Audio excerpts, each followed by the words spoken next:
आप देखना शुरू कर चुके हैं नवभारत टुडे। मैं अनुपम आपके साथ। हमारे साथ हैं प्रशांत राज सहदेव, जो झारखंड के एक युवा हैं, झारखंड की राजनीति की थोड़ी बहुत समझ रखते हैं। प्रशांत जी, आने वाले विधानसभा चुनाव में क्या लगता है, जिस तरह से ये लड़ाई लड़ा जा रहा है, कोई मैया समान योजना दे रहा है तो कोई गोगो दीदी योजना का सामान दे रहा है पुरुषों, इसमें महिलाओं के लिए, तो इस पर आप क्या कहना चाहते हैं?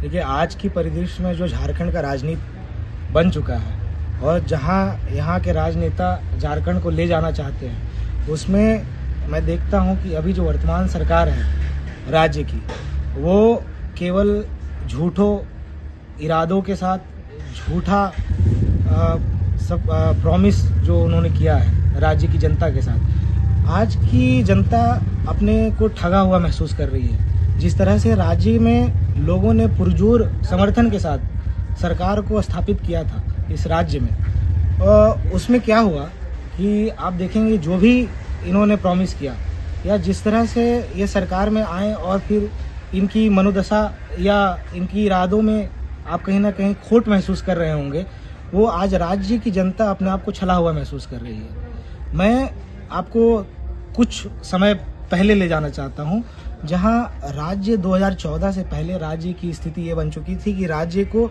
एक भ्रष्टाचारी राज्य के रूप में जाना जाता था, उग्रवाद से प्रभावित राज्य के रूप में जाना जाता था।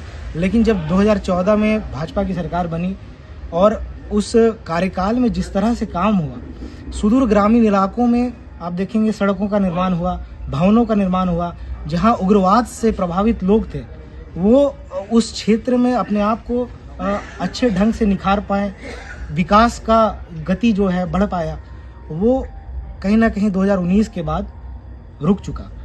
क्योंकि आप देखिएगा कि जब राज्य में झारखंड मुक्ति मोर्चा की सरकार बनी, उसके बाद से जिस तरह से लोगों को छला जा रहा है, जिस तरह से झूठा प्रॉमिस किया जा रहा है कि आपको ये दे दिया जाएगा, वो दे दिया जाएगा, किसी भी तरह का योजना सड़क पर उतरने में नाकाम साबित हुआ।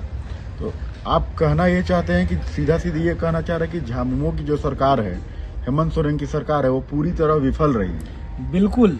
आप देखेंगे कि राज्य में इतना प्रचंड बहुमत लाने के बावजूद सरकार नाकारा रही, तो इस सरकार को तो चुनाव से पहले ही चले जाना चाहिए था इस्तीफा देकर। लेकिन जिस तरह से इन्होंने 1932 का वादा किया, जिस तरह से इन्होंने स्थानीयता नियोजन की बात कही, अपने ही इरादों और अपने ही वादों में ये उतर नहीं पाए। मैं आपको अपना व्यक्तिगत जो अनुभव रहा उसको बताना चाहता हूँ।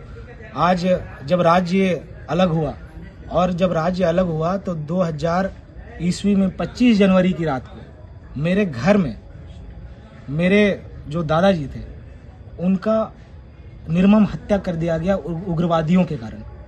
2016 में मेरे ही परिवार में मुर्मू में 3 व्यक्ति का निर्मम हत्या कर दिया गया, जहां उग्रवाद चरम पर था। उस उग्रवादियों को रोकथाम करने में अगर रघुवर दास ने पुरजोर काम किया तो राज्य को नया रूप, नया उसका संरचना करने के लिए आगे बढ़ा था। तो एक तरह से हेमंत सोरेन की सरकार में लॉ एंड ऑर्डर की समस्या है और जो उग्रवादी फिर से कहीं न कहीं पनपे हैं। ये जो 5 साल उग्रवादी पनपे ही नहीं है, वो भी आरोप लगाते हैं। उग्रवादी पनपे ही नहीं है। राज्य में जो वर्तमान सरकार है उग्रवाद के संरक्षण में काम कर रही है।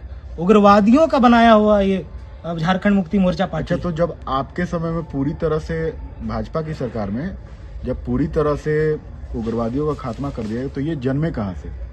नहीं, इसकी ये जन्मे कहाँ से, ये बात जो है वो उसका पुराना इतिहास रहा है कि वो बिहार से चलकर आए थे और वो लंबे समय तक राज्य को प्रभावित किए। उसके कारण विकास में अवरोध पैदा हुआ, यहाँ के लोगों का भविष्य अंधकार में चला गया। उस अंधकार को अगर छांटने का काम किया तो भारतीय जनता पार्टी ने किया। और उस समय आप देखिएगा तो जितने भी विधायक या मंत्री भारतीय जनता पार्टी में 2014 से 19 के बीच में थे, आज भी उनके ऊपर किसी तरह का भ्रष्टाचार का आरोप नहीं लगा। और वहीं राज्य में जब झारखंड मुक्ति मोर्चा की सरकार बनी तो झारखंड मुक्ति मोर्चा के जो सुप्रीमो थे, जो यहाँ के मुखिया थे माननीय हेमंत सोरेन जी, उन्होंने खुद ही अपने नाम पर आवंटन करा लिया जमीन।